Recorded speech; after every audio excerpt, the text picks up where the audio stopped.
ታድለዋል ያንተ መስለም ያዩ ሰዎች። እስቲ ትንሽ ንገረን ኡስታዝ በኋላ ልስማስ ነው። እኔ ምንም የምናገረው ነገር የለም እና እኔ አንዳንዴ ባላወቅኩት እስልምናን ሁላ ምልበት ሁላ ጊዜ ነበረ። ማለት ሲያንቀለቀለኝ ምንድነው እንደዚህ አይነት ነገር ያስገባኝ ማለትም ስሰማ የሆነ ሰዓት ላይ የነበረውን እኔ ፓልቶክ ላይ ነው። እናንተ ፓልቶክ ያኔ ብዙ አታውቁትም።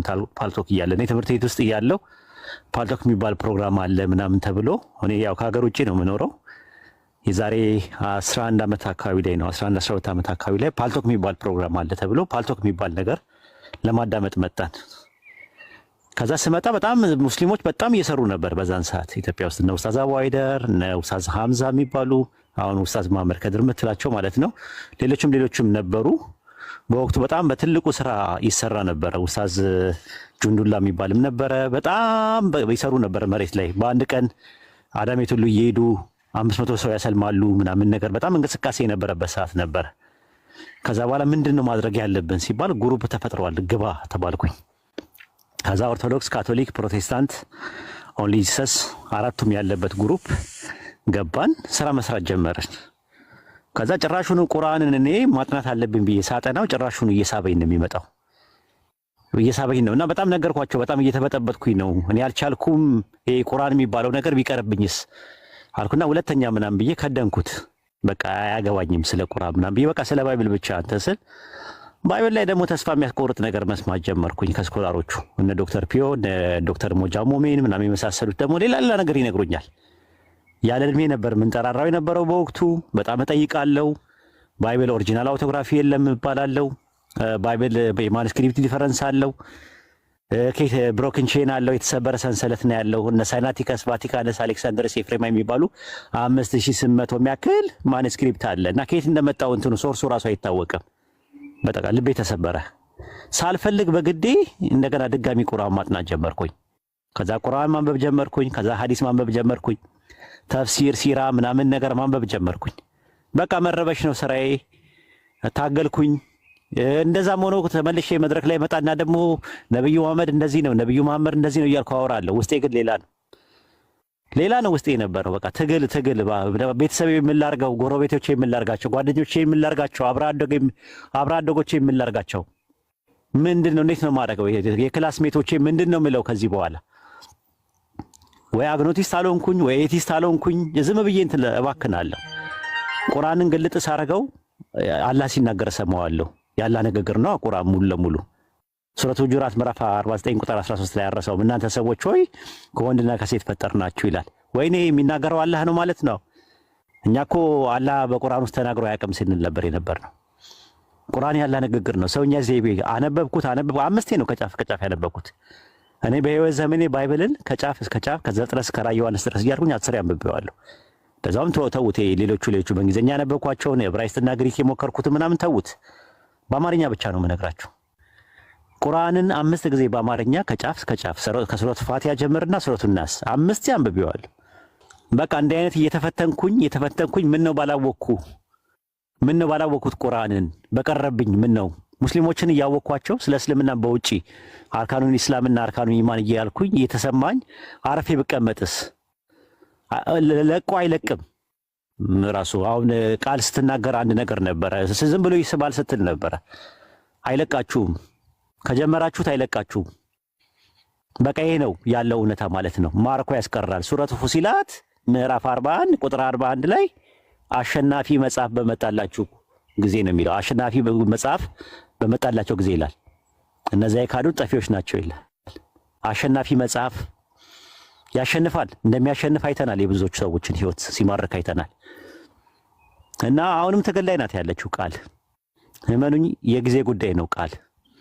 ቃል ምንም ነገር ብታደርግ እኔ እንትላላትን እንኳን ተዋት ቃልና ትንሿን አሁን በቅርብ ቀን ማናገር ጀምሬያለሁ። እኔ ዝም ብዬ የሆነ ነገር የሚሰማኝ ነገር አለ ውስጤ። ኢልሃም ይሁን ምን ይሁን አላውቅም፣ አላህ ነው የሚያውቀው።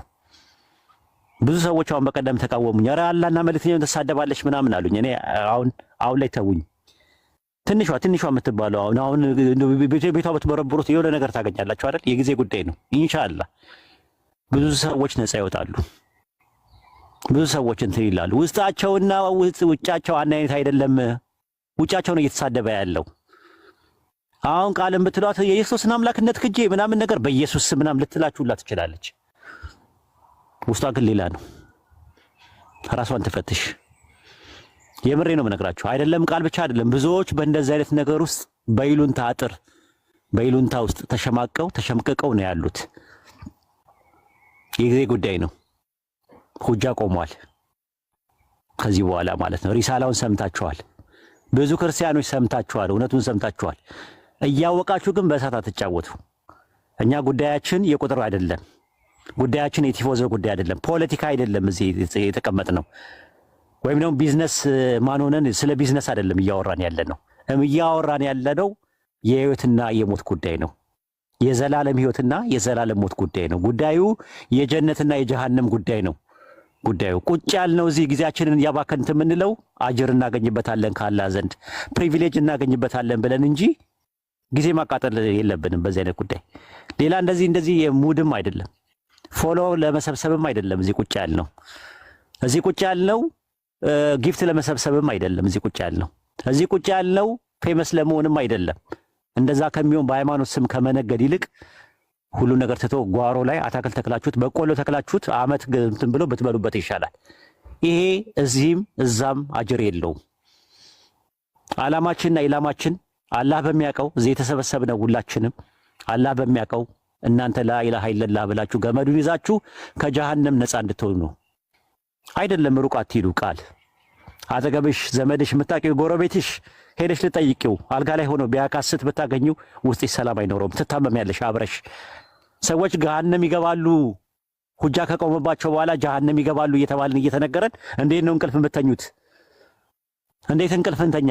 እኛ ለሰዎች እኛ የቀመስነውን ህይወት ሰዎች እንዲቀምሱ እንፈልጋለን። እኛ ያየነውን ብርሃን እኛም የጣፈጠውን ይሄንን ቅርጽና ይዘቱን ጣዕሙና ጥፍጥናውን አውቀን እንዴት ዝም እንበል ብለን ነው እዚህ የመጣ ነው እንጂ ቤታችን አርፈን ብንቀመጥ እንችላለን። ልጆቻችንን ብናሳድግ ይሻለናል።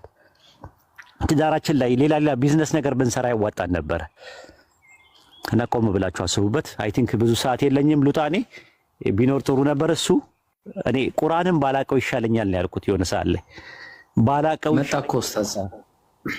ኦኬ ቁርአንን ባላቀው ይሻለኝ ነበረ። ቁርአንን ማወቄ ግን ውስጤን እንትን አለ። በቃ ብዙ ነገር ያሳጣው። ቤተሰቦቼን አጥቼበታለሁ፣ ጓደኞቼን አጥቼበታለሁ፣ አብሮ አደጎቼን አጥቼበታለሁ፣ ጎረቤቶቼን አጥቼበታለሁ። ብዙ ነገር ያጣውበት ነው። ይሄ መስዋዕት የከፈልኩት አንድ የገባኝ እውነት ስላለ ነው። ላኢላሃ ኢለላህ የሚለው ገመድ ስለገባኝ ነው። ያንን ስለያዝኩኝ ነው። ሌላ ነገር አይደለም። የቁርአን እውነት ቁርአን የአምላካችን የአላህ ንግግር ነው። አላህ ሲናገር በተሰሙት ቁርአን ላይ ክርስቲያኖች ላኢላሃ ኢላ አና ከኔ በቀር ሌላ አምላክ የለም ብለው በመጀመሪያ መደብ በሲንጉላር ይናገራል።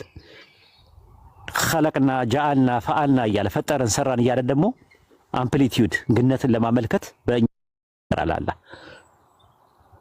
እኛ እንዴት ዱዓ ማድረግ እንዳለብን ደግሞ ሲናገር ደግሞ አንተ እያለ ራሱ በሁለተኛ መደብ እንዴት መጸለይ እንዳለብን እንዴት ዱዓ ማድረግ እንዳለብን የሚናገር አምላክ ነው። እኛ ሄደን ሪሳላው ለሰዎች ስናደርስ ደግሞ ምን ማለት እንዳለብን ሲናገር ቁል በል ቁሉ በሉ እያለ ህወ እርሱ እያለ የሚናገር አምላክ ነው ያለን። ጥንት የነበረው በአብርሃም በይስሐቅ በያዕቆብ የነበረውን ከአደም ጀምሮ የነበረውን እንተርክልሃለን እያለ አስታውስ እያለ የሚናገር አንድ አምላክ ነው ያለን። ጥንት የነበረው ነቢያትን ሲልክ የነበረው ለሙሳ ባህርን ክፈል አልነው እያለ የሚናገር አምላክ ነው ቁርአን ላይ ያለው እንድታውቁት። ወደፊት ያለውን የቂያማ ቀን ሁላ ሳይቀር ጀነትና ጀሃነም ወደፊት የቂያማ ቀን የጀነት ሰዎችና የጀሃነም ሰዎች ምን እንደሚሉ ሁሉ የሚናገር አንድ አምላክ አለ። የሩቅ ነገሮችን የሚናገር ጋይብ የሆኑትን የሚናገር ይሄ አንድ አምላክ ነው ያለው። ራሱ ቁርአን 1/3 ትረካ ነው፣ ከ3 ነው። ጥንት የነበረውንና ወደፊት የሚሆነውን የሚተርክ ነው የያዘው። ቁርአን 1/3 አቂዳ ነው፣ አንቀጸ እምነት ነው። ቁርአን 1/3 ፊቂ ነው፣ ሙሐከማት ነው፣ ህግጋት ነው ያለው። ይሄን አድርግ ይሄን አታድርግ የሚል ነገር ነው ያለው። ቀስ ብላችሁ ረጋ ብላችሁ በአጽኖትና በአንክሮት አጥኑት። ለክርስቲያኖች ማስተላለፈው መልእክት ይሄ ነው።